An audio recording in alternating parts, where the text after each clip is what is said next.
In today's video, I'm going to teach you how to transfer ownership of a folder in Google Drive. If you're looking to pass on control of your files to a colleague, friend, or collaborator, this guide will walk you through the process step by step. First, you'll want to open Google Drive and sign into your account. This is the main hub where all your files and folders are stored. Once you're logged in, navigate to the folder that you wish to transfer. Take a moment to ensure it's the correct folder, as transferring ownership is a significant step. It means you'll be giving control of it to someone else. When you've confirmed the right folder, go ahead and right-click on it. A menu will appear, and from there, select the Share option. This will open a new sharing window displaying the current sharing settings. Now, in the sharing window, if the future owner's email address isn't already listed, you'll need to type it in.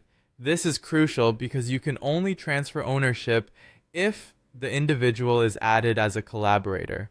Once their email is added, or if it was already there, look for their name in the list. Next to their name, there's a drop-down menu that might currently display their permission level as editor. Click on that drop-down menu. A list of options will appear, and here you will select Transfer Ownership. This step is vital as it will officially assign the ownership of the folder to the newly selected person, granting them full control over it. Before you finalize the transfer, the system will prompt you for confirmation. It's a good time to double check everything to ensure it's correct. Click Send Invitation or Yes when prompted. Once completed, your job here is done. The new owner will automatically receive an email notification informing them about the transfer of ownership. They'll get all the privileges of managing the folder going forward.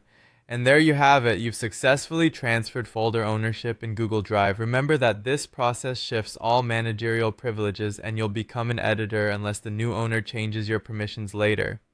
It's always a good practice to communicate these changes with the person you're transferring to, just to ensure there's a mutual understanding of the new responsibilities involved.